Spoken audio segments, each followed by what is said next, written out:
2010 ഇറങ്ങിയ ഒരു fantasy adventure സിനിമയാണ് മാൻഡ്രൈക്ക്. ഒരു കാട്ടിൽ നിധി തേടി പോകുന്ന കുറച്ചുപേരെ വിചിത്രമായി ഒരു ജീവി ആക്രമിക്കുന്നതും അവരാ കാട്ടിൽ നിന്നും രക്ഷപ്പെടാൻ ശ്രമിക്കുന്നതുമാണ് സിനിമയുടെ ഇതിവൃത്തം.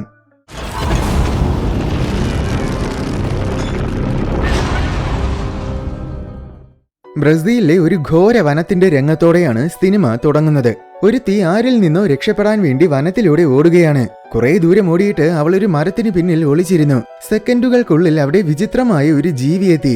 ഈ ജീവിയിൽ നിന്നുമാണ് അവൾ ഓടിയത്. പക്ഷേ ഒളിച്ചിരുന്നിട്ടും അത് അവളെ പിടികൂടി. കുറച്ച് ദിവസങ്ങൾക്ക് ശേഷമുള്ള രംഗമാണ് അടുത്തു കാണിക്കുന്നത്. ഈ ഘോര വനത്തിൽ ഒരു സംഘം പേര് വലിയൊരു ക്യാമ്പ് കൂട്ടുകയാണ്. ഈ വനത്തിൽ എവിടെയോ പുരാതനമായ ഒരു കത്തിയുണ്ട്. പല ശതകോടികൾ വിലപിടിപ്പുള്ള ഒരു നിധിയാണത്. അത് തേടി കണ്ടെത്താൻ വേണ്ടിയിട്ടാണ് ഇവർ ഈ കാട്ടിൽ വന്നിരിക്കുന്നത്. കാർലയാണ് ഈ സംഘത്തിന്റെ ലീഡർ. അവളെ സഹായിക്കാൻ ക്യാമ്പിൽ ഒരുപാട് ജോലിക്കാരുണ്ട്. പക്ഷെ എല്ലാവരും നിധി തേടി പോകുന്നവരല്ല. അതിനുവേണ്ടി സ്പെഷ്യലിസ്റ്റുകളായ 4 പേരുണ്ട്. ഒന്നാമത്തത് എക്സ് മിലിറ്ററി ആയ ഫ്രെഡി. ഇവരാണ് സിനിമയിലെ പ്രധാന കഥാപാത്രം. രണ്ടാമത്തത് ഫെലീഷ്യ. ഇവൾ ഒരു ഡോക്ടറാണ്. മൂന്നാമത്തത് സാന്റിയാഗോ. ഇവനൊരു ജിയോളജിസ്റ്റ് ആണ്. കണ്ടെത്തേണ്ടത് പുരാവസ്തു ആയതിനാൽ നാലാമതായിട്ട് ലിൻ എന്നൊരു ആർക്കിയോളജിസ്റ്റുമുണ്ട്. ഇവർക്ക് പുറമെ കാട്ടിന് സമീപത്തെ ഗ്രാമത്തിൽ നിന്നും ഒരാളെയും കൂടെ കൊണ്ടാണ് പോകുന്നത്. ജെയിംസ് എന്നാണ് അയാളുടെ പേര്. അയാൾക്ക് വനത്തിൽ അതിജീവിക്കുന്നതിനെ കുറിച്ചൊക്കെ നല്ല ധാരണയുണ്ട്. അങ്ങനെ ഈ 5 പേരും കൂടെ നിധിയും തേടി ക്യാമ്പിൽ നിന്നിറങ്ങി കാട്ടിലേക്ക് പോയി. കാർല ഇടയ്ക്കിടയ്ക്ക് ഇവരെ കോണ്ടാക്ട് ചെയ്യാറുണ്ട്. നടക്കുന്നതിനിടയിൽ ഇവര് തമ്മിൽ സംസാരിക്കുന്നത് കേൾക്കുമ്പോൾ നമുക്കൊരു കാര്യം മനസ്സിലാകും. സംഭവം ഈ കാട്ടിൽ നൂറ്റാണ്ടുകൾക്ക് മുന്നേ നിർമ്മിച്ച ഒരു സെമിത്തേരിയുണ്ട്. അവിടെ ഏതോ യൂറോപ്യൻ രാജാവിന്റെ കല്ലറയുണ്ട്. ആ കല്ലറയിലാണ് നിധിയുള്ളത്. അത് തേടിയാണ് ഇവരെ നടക്കുന്നത്.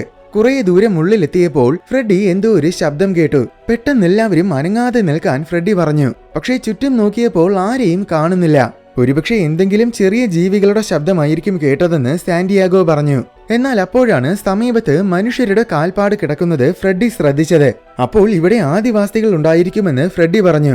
ഇവിടെ പണ്ട് എംബാലി എന്നൊരു ഗോത്രവർഗം ജീവിച്ചിരുന്നു.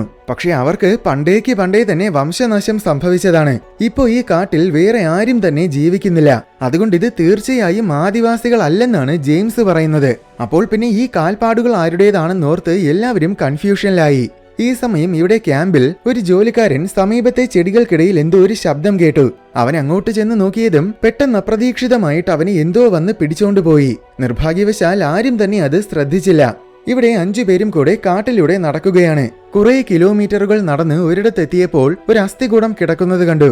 ലിൻ അതിനെ പരിശോധിച്ചു നോക്കി. ഇതിന് ഏറ്റവും കുറഞ്ഞത് 500 വർഷങ്ങളുടെ പഴക്കമെങ്കിലും ഉണ്ടായിരിക്കുമെന്നാണ് ലിന്നിന്റെ നിഗമനം. പിന്നെ ഇവര് തമ്മിൽ സംസാരിക്കുന്നത് കേൾക്കുമ്പോൾ നമുക്ക് ചില കാര്യങ്ങൾ മനസ്സിലാകും. സംഭവം ഈ കാട് ശപിക്കപ്പെട്ട കാടാണെന്നാണ് പറയപ്പെടുന്നത്. കാരണം പല നൂറ്റാണ്ടുകളായിട്ട് ഈ കാട്ടിൽ ഒരുപാട് പേര് വന്നിട്ടുണ്ട്. പക്ഷെ അതിൽ ഭൂരിഭാഗം പേരും പിന്നെ കാട്ടിൽ നിന്ന് പുറത്തിറങ്ങിയിട്ടില്ല. ഇവിടെ എന്തൊക്കെയോ പൈശാചിക ശക്തികൾ ഉണ്ടെന്നാണ് വിശ്വസിക്കപ്പെടുന്നത്. പണ്ട് എംബാലി ഗോത്രത്തിനെ നശിപ്പിച്ചു കളഞ്ഞതും ഇതേ പൈശാചിക ശക്തികളാണെന്നാണ് കരുതപ്പെടുന്നത്. എന്തായാലും ഇവരിങ്ങനെ സംസാരിക്കുന്നതിനിടയിൽ കുറച്ചകലെ എന്തോ ഒരു ജീവി മുരളുന്നത് പോലത്തെ ശബ്ദം ഫ്രെഡി കേട്ടു. പക്ഷേ നോക്കിയപ്പോൾ സമീപത്തൊന്നും ഒരു ജീവിയെയും കാണാനില്ല. അപ്പോൾ അത് വെറുതെ തോന്നിയതായിരിക്കുമെന്ന് അവൻ കരുതി. ശേഷം അവര് വീണ്ടും നടന്നു. പക്ഷെ ഇവരറിയാതെ എന്തോ ജീവികൾ ഇവരെ ഫോളോ ചെയ്യുന്നുണ്ടായിരുന്നു. കുറെ മണിക്കൂറുകളുടെ യാത്രയ്ക്ക് ശേഷം തേടി വന്ന സെമിത്തേരിയിലെത്തി. ഇവിടെ 100 കണക്കിന് കല്ലറകളുണ്ട്. ഇതിൽ നമ്മൾ തേടി വന്ന കല്ലറ ഏതായിരിക്കുമെന്നോർത്ത് എല്ലാവരും കൺഫ്യൂഷനിലായി. ഭാഗ്യത്തിന് ലിന്നിന് രാജാവിന്റെ കല്ലറ എങ്ങനെയായിരിക്കുമെന്ന കൃത്യമായ ധാരണയുണ്ടായിരുന്നു. അതിനാൽ അധികം കഷ്ടപ്പെടാതെ തന്നെ ആ കല്ലറ കണ്ടെത്തി. മറ്റ് കല്ലറകളിൽ നിന്നുമെല്ലാം കുറച്ച് വ്യത്യസ്തമായ രീതിയിൽ വലുതായിട്ടാണ് അത് നിർമ്മിച്ചിരിക്കുന്നത്. എല്ലാവരും കൂടെ അത് കുത്തിപ്പൊളിച്ച് നോക്കി. അപ്പോൾ അതിന്റെ ഉള്ളിൽ തേടി വന്ന നിധി ഇരിക്കുന്നത് കണ്ടു.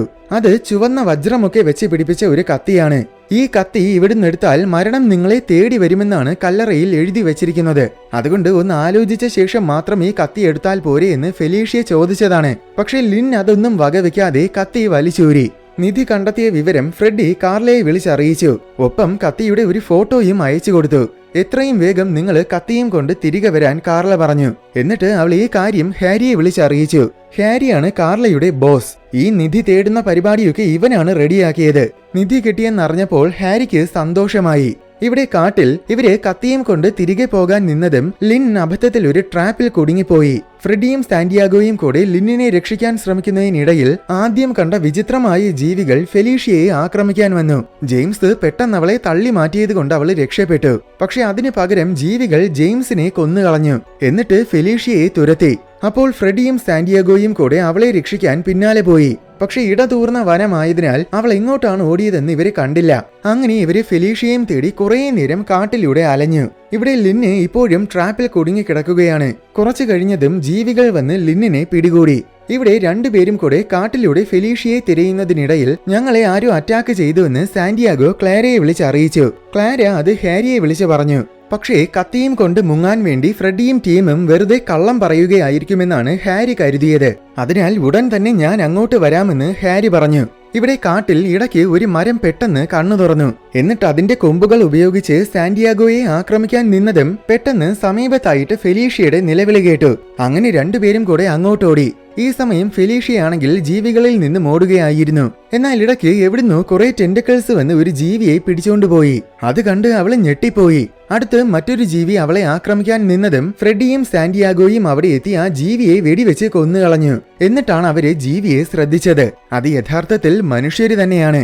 നോക്കിയപ്പോൾ അത് പണ്ട് വംശനാശം സംഭവിച്ചു പോയെന്ന് കരുതിയ എംബാലി ഗോത്രവർഗക്കാരാണ്. ഇവരാണ് നേരത്തെ മുതൽ ഫ്രെഡിയെയും ടീമിനെയും ഫോളോ ചെയ്തത്. ക്യാമ്പിലെ ഒരാളെ പിടിച്ചോണ്ട് പോയതും ഇവരാണ്. മുഖം മൂടി വെച്ചിരിക്കുന്നത് കൊണ്ടാണ് ഇവര് വിചിത്രമായ എന്തോ ജീവികളായിട്ട് തോന്നിയത്. പക്ഷേ ഇവർക്ക് പുറമെ ടെന്റക്കിൾസ് ഒക്കെയുള്ള മാരകമായ മറ്റെന്തോ ജീവി ഈ കാട്ടിലുണ്ടെന്നും അതിനെ ഞാൻ കുറച്ചു നേരത്തെ കണ്ടുവെന്നും ഫെലീഷ്യ പറഞ്ഞു. എന്നാൽ അവള് പേടിച്ചിട്ട് വെറുതെ എന്തൊക്കെയോ പുലമ്പുന്നുവെന്നാണ് ഫ്രെഡിയും സാന്റിയാഗോയും കരുതിയത്. കൂടുതൽ സംസാരിച്ചു നിന്ന് സമയം കളയാതെ അവര് പിന്നെ ട്രാപ്പായി കിടക്കുന്ന ലിന്നിനെ രക്ഷിക്കാൻ പോയി. ഈ സമയം ക്യാമ്പിൽ ഒരു ഹെലികോപ്റ്ററിൽ ഹാരി എത്തി.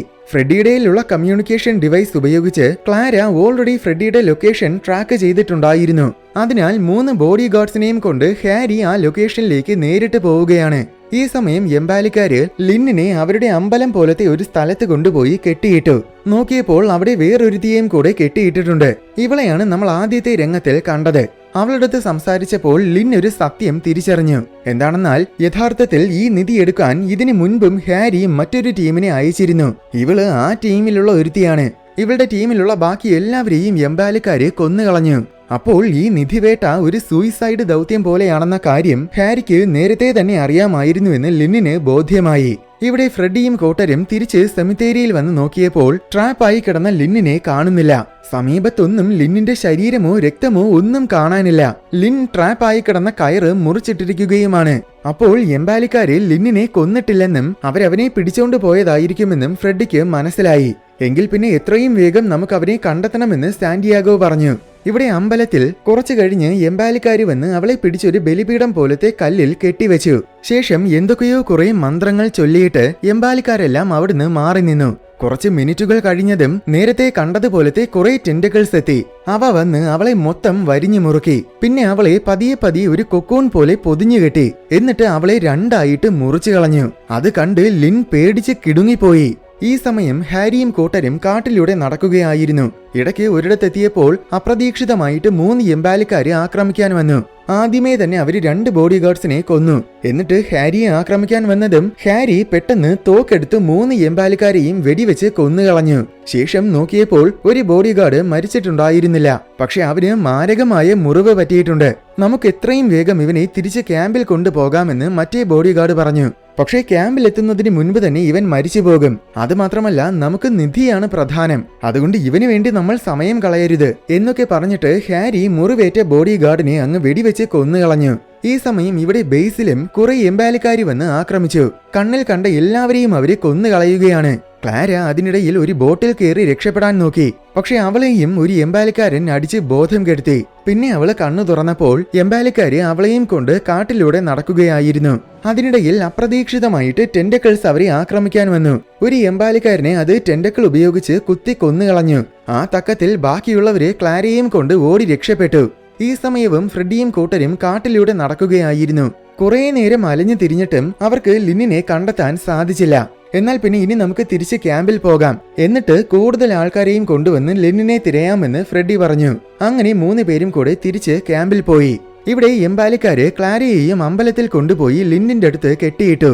നീയും ഹാരിയും കൂടെ ചേർന്ന് നമ്മളെ മനഃപൂർവ്വം ഈ കെണിയിൽ കൊണ്ട് ചാടിച്ചതല്ലേ എന്ന് ചോദിച്ച് ലിന്ന് അവളടുത്ത് ദേഷ്യപ്പെട്ടു. പക്ഷെ യഥാർത്ഥത്തിൽ ഇതിനു മുന്നേ മറ്റൊരു ടീമിനെ അയച്ചിട്ടുണ്ടെന്ന കാര്യവും എംബാലി ഗോത്രം നശിച്ചിട്ടില്ലെന്നും ഇത് വളരെ അപകടം പിടിച്ച ദൗത്യമായിരിക്കുമെന്നും അങ്ങനെ ഒന്നും തന്നെ ക്ലാരയ്ക്കും അറിയില്ലായിരുന്നു. ഇവിടെ ഫ്രെഡിയും കൂട്ടരും ക്യാമ്പിലെത്തിയപ്പോൾ എല്ലാവരെയും കൊന്നിട്ടിരിക്കുന്ന കാഴ്ചയാണ് കണ്ടത്. ക്യാമ്പിലുള്ള സാധനങ്ങളെല്ലാം അടിച്ചു തകർക്കുകയും ചെയ്തിട്ടുണ്ട്. ക്യാമ്പിൽ ഹാരിയുടെ ക്യാബിൻ പരിശോധിച്ചപ്പോൾ കുറെ ഫയൽസ് കണ്ടു. അതൊക്കെ വായിച്ചപ്പോഴാണ് ഹാരി നേരത്തെ മറ്റൊരു ടീമിനെ പറഞ്ഞയച്ചിട്ടുണ്ടെന്നും അവരൊന്നും തിരിച്ചു വന്നിട്ടില്ലെന്നുമൊക്കെയുള്ള കാര്യങ്ങൾ ഇവർക്കും മനസ്സിലായത്. ക്യാമ്പിലുള്ള കമ്മ്യൂണിക്കേഷൻ ഡിവൈസുകളൊക്കെ നശിച്ചു കിടക്കുകയാണ്. അതുകൊണ്ട് ഇനി ആരെയും വിളിച്ച് സഹായം തേടാനും പറ്റില്ല. അങ്ങനെ ഇനി നമ്മൾ എന്ത് ചെയ്യുമെന്ന് ആലോചിച്ച് എല്ലാവരും ആകെ പരിഭ്രാന്തിയിലായി. ഇനിയും നമ്മൾ ഇവിടെ നിൽക്കുന്നത് എന്തായാലും ഡേഞ്ചറാണ്. അതുകൊണ്ട് നമുക്ക് എങ്ങനെയെങ്കിലും കാട്ടിൽ നിന്ന് പുറത്തു കടക്കാൻ ശ്രമിക്കാമെന്ന് ഫെലീഷ്യ പറഞ്ഞു. അങ്ങനെ അവർ വീണ്ടും കാട്ടിൽ കയറി. ഈ സമയം ഹാരിയും ബോഡിഗാർഡും നേരത്തെ കണ്ട സെമിത്തേരിയിലെത്തി. രണ്ടുപേരും കൂടെ ചുറ്റും നടന്ന് പരിശോധിക്കുന്നതിനിടയിൽ ടെന്റക്കിൾസ് വന്ന് ഹാരിയെ പിടികൂടി. അപ്പോഴാണ് നമ്മൾ ആ ജീവിയെ ശരിക്കും കാണുന്നത്. അത് യഥാർത്ഥത്തിൽ മരം പോലത്തെ ഒരു മോൺസ്റ്റർ ആണ്. അതിന്റെ വേരുകളും ചെറിയ ചില്ലകളുമാണ് ഈ കാണുന്ന ടെന്റക്കിൾസ്. ഹാരിയെ രക്ഷിക്കാൻ ബോഡിഗാർഡ് മോൺസ്റ്ററിനെ വെടിവെച്ചു. ഉടനെ അത് ഹാരിയെ വിട്ടിട്ട് ബോഡിഗാർഡിനെ ആക്രമിച്ചു. അപ്പോൾ ഹാരി ആണെങ്കിൽ ബോഡിഗാർഡിനെ രക്ഷിക്കാൻ നിൽക്കാതെ പെട്ടെന്ന് അവന്റെ ഉയിരും കൊണ്ട് ഓടി രക്ഷപ്പെട്ടു. ഇവിടെ അമ്പലത്തിൽ കുറച്ചു കഴിഞ്ഞ് എംബാലിക്കാരെ ലിന്നിനെയും ബലിപീഠത്തിൽ കെട്ടിയിട്ടു. സെക്കൻഡുകൾക്കുള്ളിൽ അവിടെ മോൺസ്റ്റർ എത്തി. അത് വന്ന് നേരത്തെ മറ്റവളെ ചെയ്തതുപോലെ ലിന്നിനെയും കൊക്കോണിൽ പൊതിഞ്ഞിട്ട് രണ്ടായിട്ട് മുറിച്ചു കളഞ്ഞു. ഇനി അടുത്ത ഊഴം തന്റേതാണെന്ന് ക്ലാരയ്ക്ക് മനസ്സിലായി. ഭാഗ്യത്തിന് അവളുടെ ഒരു ചെറിയ കത്തിയുണ്ടായിരുന്നു. അതുപയോഗിച്ച് കെട്ട് മുറിച്ചു കളഞ്ഞിട്ട് അവൾ ഓടി രക്ഷപ്പെട്ടു. ഇവിടെ ഫ്രെഡിയും ടീമും കാട്ടിലൂടെ നടക്കുന്നതിനിടയിൽ അകലെ ക്ലാരയുടെ ശബ്ദം കേട്ടു. അങ്ങനെ അവർ ആ ശബ്ദം കേട്ട ദിശയിലേക്ക് ഓടി. ക്ലാര ഓടി ഓടി അവസാനം ഹാരിയുടെ മുന്നിലാണ് വന്നുപെട്ടത്. സെക്കൻഡുകൾക്കുള്ളിൽ അവിടെ ഫ്രെഡിയും ടീമും എത്തി. ഇതിത്രയും ഡേഞ്ചറസ് ആയ ദൗത്യമാണെന്ന് നേരത്തെ പറയാത്തതിനാൽ ഹാരിയോട് എല്ലാവർക്കും നല്ല ദേഷ്യമുണ്ട്. അതിനാൽ എല്ലാവരും അവനെ കുറെ തെറി പറഞ്ഞു. അതിനിടയിൽ അവിടെ മോൺസ്റ്റർ എത്തി. അത് ഹാരിയെ പിടിക്കാൻ നിന്നതും ഹാരി ക്ലാരയെ പിടിച്ച് അതിനിട്ട് കൊടുത്തിട്ട് നൈസായിട്ട് ഓടി രക്ഷപ്പെട്ടു. ബാക്കി 3 പേരും കൂടെ അവളെ രക്ഷിക്കാൻ ശ്രമിച്ചെങ്കിലും പറ്റിയില്ല. അതിനു മുന്നേ മോൺസ്റ്റർ അവളെ വരിഞ്ഞു മുറുക്കി കൊന്നുകളഞ്ഞു. പിന്നെ ബാക്കി 3 പേരും അവിടുന്ന് ഓടി. പക്ഷേ മോൺസ്റ്ററും പിന്നാലെ ഉണ്ടായിരുന്നു. ഓടുന്നതിനിടയിൽ മോൺസ്റ്റർ ഫ്രെഡിയെ ആക്രമിക്കാൻ വന്നു. ഭാഗ്യത്തിന് സാന്റിയാഗോ അവനെ പിടിച്ചു മാറ്റിയതുകൊണ്ട് രക്ഷപ്പെട്ടു. പക്ഷെ അതിന് പകരം സാന്റിയാഗോയുടെ കാലിന് മോൺസ്റ്ററിന്റെ ടെന്റക്കിൾസ് വെച്ച് കുത്തുകിട്ടി. പിന്നെ മോൺസ്റ്റർ അവനെ ടെന്റക്കിൾ കൊണ്ട് പിടിച്ചു വലിച്ചെടുക്കാൻ നോക്കി. പെട്ടെന്ന് ഫ്രെഡി ഓടി വന്ന് അതിന്റെ ആ ടെന്റക്കിള് വെട്ടിക്കളഞ്ഞു. എന്നിട്ട് സാന്റിയാഗോയും എടുത്തോണ്ട് ഓടി. അവസാനം ഓടി ഓടി അവരൊരു നദിയിൽ ചാടി രക്ഷപ്പെട്ടു. അപ്പോഴേക്കും രാത്രിയായി തുടങ്ങി. അതുകൊണ്ട് അവര് ചെറിയൊരു ഗുഹയ്ക്ക് സമീപം തങ്ങി. പിന്നെ തീയൊക്കെ കൂട്ടിയിട്ട് ആഹാരം വെച്ച് കഴിച്ചു. പക്ഷേ കുറെ നേരം കഴിഞ്ഞിട്ടും സാന്റിയാഗോയുടെ മുറിവിൽ നിന്നും രക്തം വന്നുകൊണ്ടിരിക്കുകയാണ്. മുറിവിൽ എത്രയും വേഗം മരുന്ന് വെച്ചില്ലെങ്കിൽ ഒരുപക്ഷെ സാന്റിയാഗോയുടെ ജീവൻ തന്നെ നഷ്ടമായേക്കാം. ക്യാമ്പിലാണെങ്കിൽ ആവശ്യത്തിനുള്ള മരുന്നുണ്ട്. അതിനാൽ നമുക്ക് ഇവനെയും കൊണ്ട് ക്യാമ്പിൽ പോകാമെന്ന് ഫെലീഷ്യ പറഞ്ഞു. അങ്ങനെ അവര് പന്തവും കത്തിച്ച് ക്യാമ്പിനെ ലക്ഷ്യമിട്ട് നടന്നു. പോകുന്ന വഴിക്ക് അവര് മോൺസ്റ്ററിനെ കുറിച്ച് സംസാരിച്ചു. അതൊരുപക്ഷെ ഈ കാട്ടിൽ പരിണമിച്ച കാർണിവോറസ് ചെടി ആയിരിക്കുമെന്നാണ് ഫെലീഷ്യ പറയുന്നത്. അത് പറഞ്ഞു തീർന്നതും മോൺസ്റ്റർ അവരെ ആക്രമിക്കാൻ വന്നു. ആദ്യം ഫ്രെഡിയുടെ പന്തം പിടിച്ച് വലിച്ചെറിഞ്ഞു. എന്നിട്ട് സാന്റിയാഗോയെ വലിച്ചെടുത്തുകൊണ്ട് പോകാൻ നോക്കി. ഫ്രെഡി പെട്ടെന്ന് വന്ന് സാന്റിയാഗോയെ വിടാതെ പിടിച്ചു. ഫെലീഷ്യയാണെങ്കിൽ പന്തം കൊണ്ട് മോൺസ്റ്ററിന്റെ ടെന്റക്കിൾ അടിച്ചു. തീ കൊണ്ടതും മോൺസ്റ്റർ അവനെ വിട്ടിട്ട് പോയി. എന്നാൽ നിമിഷങ്ങൾക്കുള്ളിൽ അവിടെ എംബാലിക്കാരെത്തി. അവര് വന്ന് ആദ്യം ഫ്രെഡിയുടെയിലിരുന്ന കത്തി പിടിച്ചു വാങ്ങി. എന്നിട്ട് 3 പേരെയും പിടിച്ചുകെട്ടി അമ്പലത്തിൽ കൊണ്ടുപോയി. അടുത്ത ദിവസം രാവിലെ ആയപ്പോഴാണ് അവർ അമ്പലത്തിലെത്തിയത്. എംബാലിക്കാരുടെ ഭാഷ ഫെലീഷ്യയ്ക്ക് അറിയാമായിരുന്നു. അതിനാൽ അവര് സംസാരിക്കുന്നതൊക്കെ കേട്ടപ്പോൾ അവസാനം അവൾക്ക് കാര്യങ്ങളൊക്കെ മനസ്സിലായി. സംഭവം നൂറ്റാണ്ടുകൾക്ക് മുന്നേ ഇവിടെ എംബാലി ഗോത്രം സമൃദ്ധമായിട്ട് ജീവിച്ചിരുന്ന കാലത്തിൽ ഒരിക്കൽ ഒരു യൂറോപ്യൻ രാജാവ് ഈ കാട് വെട്ടി നശിപ്പിക്കാൻ വന്നു. അപ്പോൾ അന്നത്തെ എംബാലിക്കാര് മന്ത്രവിദ്യകളിലൂടെ പുരാതനമായ ഒരു രാക്ഷസനെ ഉണ്ടാക്കി. അതാണ് നേരത്തെ കണ്ട മോൺസ്റ്റർ. പ്രതീക്ഷിച്ചതുപോലെ ആ മോൺസ്റ്റർ രാജാവിന്റെ പടയെ മൊത്തം കൊന്നുകളഞ്ഞു. രാജാവിനെയാണെങ്കിൽ എംബാലിക്കാര് ബന്ധിയാക്കുകയും ചെയ്തു. പക്ഷേ മന്ത്രവിദ്യകളിൽ സംഭവിച്ച എന്തോ പിഴവ് കാരണം കുറച്ച് ദിവസങ്ങൾ കഴിയുമ്പോൾ അപ്രത്യക്ഷമായി പോകുമെന്ന് കരുതിയ മോൺസ്റ്റർ ഒരിക്കലും അപ്രത്യക്ഷമായില്ല. അത് മാത്രമല്ല, പിന്നെ അത് എംബാലിക്കാരെയും കൊല്ലാൻ തുടങ്ങി. ഒടുവിൽ എംബാലി ഗോത്രം മുഴുവൻ വംശനാശത്തിന്റെ വക്കിലെത്തിയപ്പോൾ എംബാലിക്കാര് വീണ്ടും കുറെ മന്ത്രവിദ്യകളിലൂടെ ആ മോൺസ്റ്ററിനെ രാജാവിന്റെ ദേഹത്ത് ആവാഹിച്ചു. എന്നിട്ട് രാജാവിനെ ഒരു കത്തി കുത്തി ഇറക്കി കൊന്നുകളഞ്ഞു. അതോടെ ആ മോൺസ്റ്റർ രാജാവിന്റെ ശരീരത്തിനുള്ളിൽ ട്രാപ്പായി പോയി. ശേഷം രാജാവിന്റെ ശരീരത്തിനെ കൊണ്ടുപോയി ഒരു കല്ലറയിൽ മറവും ചെയ്തു. ആ കത്തിയാണ് യഥാർത്ഥത്തിൽ നേരത്തെ ഇവരെ കല്ലറയിൽ നിന്നും വലിച്ചൂരിയത്. ഇവരങ്ങനെ വലിച്ചൂരിയപ്പോഴാണ് രാജാവിന്റെ ശരീരത്തിൽ നിന്നും മോൺസ്റ്റർ എസ്കേപ്പ് ആയത്. ഇനി വീണ്ടും ആ മോൺസ്റ്ററിനെ തളയ്ക്കണമെങ്കിൽ ഈ കല്ലറയ്ക്ക് മീതെ വെച്ച് ഈ കത്തി ഉപയോഗിച്ച് തന്നെ ഒരാളെ കുത്തി കൊല്ലണം. അതിനു വേണ്ടിയിട്ടാണ് ഫ്രെഡിയെയും ടീമിനെയും ഇവരിപ്പോൾ പിടിച്ചുകൊണ്ട് വന്നിരിക്കുന്നത്. അങ്ങനെ കാര്യങ്ങളെല്ലാം എംബാലിക്കാര് പറഞ്ഞുകൊടുത്തു. ശേഷം 3 പേരെയും എംബാലിക്കാര് സെമിത്തേരിയിൽ കൊണ്ടുപോയി. അവിടെ വെച്ച് സാന്റിയാഗോയെ കല്ലറയിലിട്ട് കുത്തി കൊല്ലാമെന്നായിരുന്നു അവരുടെ പ്ലാൻ. പക്ഷേ കല്ലറയ്ക്ക് സമീപമെത്തിയതും മോൺസ്റ്റർ വന്ന് സാന്റിയാഗോയെ കുത്തി കൊന്നുകളഞ്ഞു. ആ തക്കത്തിൽ ഫ്രെഡിയും ഫെലീഷ്യയും ഓടി രക്ഷപ്പെട്ടു. ഉടനെ അവരെ പിടിക്കാൻ എംബാലിക്കാരും പിന്നാലെ ഓടി. രണ്ടുപേരും കൂടെ ഒരു മരത്തിന് പിന്നിൽ ചെന്ന് ഒളിച്ചിരുന്നു. എന്നാൽ കുറച്ചു കഴിഞ്ഞതും അതുവഴി വന്ന ഒരു എംബാലിക്കാരൻ അവരെ കണ്ടു. പിന്നെ ഫ്രെഡിയും ആ എംബാലിക്കാരനും തമ്മിൽ ഫൈറ്റായി. കുറെ നേരത്തെ ഫൈറ്റിനൊടുവിൽ എംബാലിയെ ഫ്രെഡി ഇടിച്ചു വീഴ്ത്തി. എന്നിട്ട് അയാളെയും എടുത്തോണ്ട് നേരെ കല്ലറയിലേക്കാണ് പോയത്. അയാളെ കൊന്ന് മോൺസ്റ്ററിനെ തളയ്ക്കാമെന്നായിരുന്നു ഫ്രെഡിയുടെ പ്ലാൻ. അങ്ങനെ അയാളെ കൊല്ലാൻ നിന്നതും മറ്റൊരു എംബാലി ഫെലീഷ്യയെയും കൊണ്ട് അവിടെ എത്തി. അവൻ ഫ്രെഡിയോട് ഒരു പ്രധാനപ്പെട്ട കാര്യം പറഞ്ഞു. എന്താണെന്നാൽ യഥാർത്ഥത്തിൽ എംബാലിക്കാരെ കല്ലറയിലിട്ട് കൊന്നിട്ട് കാര്യമില്ല. ഈ ഗോത്രത്തിന് പുറത്തുള്ള ഒരാളെ കൊന്നാലേ മോൺസ്റ്ററിനെ തളയ്ക്കാൻ കഴിയൂ. അത് കേട്ടതും എന്നാൽ പിന്നെ എന്നെ കൊന്നിട്ട് അവളെ വെറുതെ വിടാൻ ഫ്രെഡി പറഞ്ഞു. എന്നാൽ പെട്ടെന്ന് ഒരു എംബാലിയെ ആരോ വെടിവെച്ച് കൊന്നുകളഞ്ഞു. നോക്കിയപ്പോൾ അത് ഹാരിയാണ്. മര്യാദയ്ക്ക് ആ കത്തി എനിക്ക് താടാ എന്നും പറഞ്ഞ് ഹാരി ഫ്രെഡിയുടെയിൽ നിന്ന് കത്തി പിടിച്ച് വാങ്ങാൻ നോക്കി. പക്ഷേ ഫ്രെഡി കത്തിയെടുത്ത് ഹാരിയുടെ കാലിൽ കുത്തിക്കൊടുത്തു. പിന്നെ അവര് രണ്ടുപേരും കൂടെ പൊരിഞ്ഞ ഫൈറ്റായി. അതിനിടയിൽ അവിടെ മോൺസ്റ്ററും എത്തി. അപ്പോൾ ഫെലീഷ്യയും എംബാലിക്കാരനും കൂടെ മോൺസ്റ്ററിനെ ആക്രമിക്കാൻ പോയി. കുറെ നേരത്തെ ഫൈറ്റിനൊടുവിൽ അവസാനം ഫ്രെഡി ഹാരിയെ പിടിച്ച് കല്ലറയിൽ തള്ളിയിട്ടു. എന്നിട്ട് അവന്റെ നെഞ്ചത്ത് തന്നെ കത്തി കുത്തി ഇറക്കി. പിന്നെ സെക്കൻഡുകൾക്കുള്ളിൽ മോൺസ്റ്റർ വെറും ഒരു മരമായി മാറി.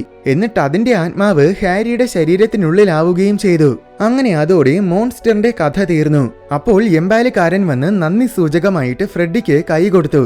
ശേഷം ഫ്രെഡിയും ഫെലീഷ്യയും കൂടെ കാടിറങ്ങി. ആ രംഗത്തോടെ സിനിമ അവസാനിക്കുകയാണ്.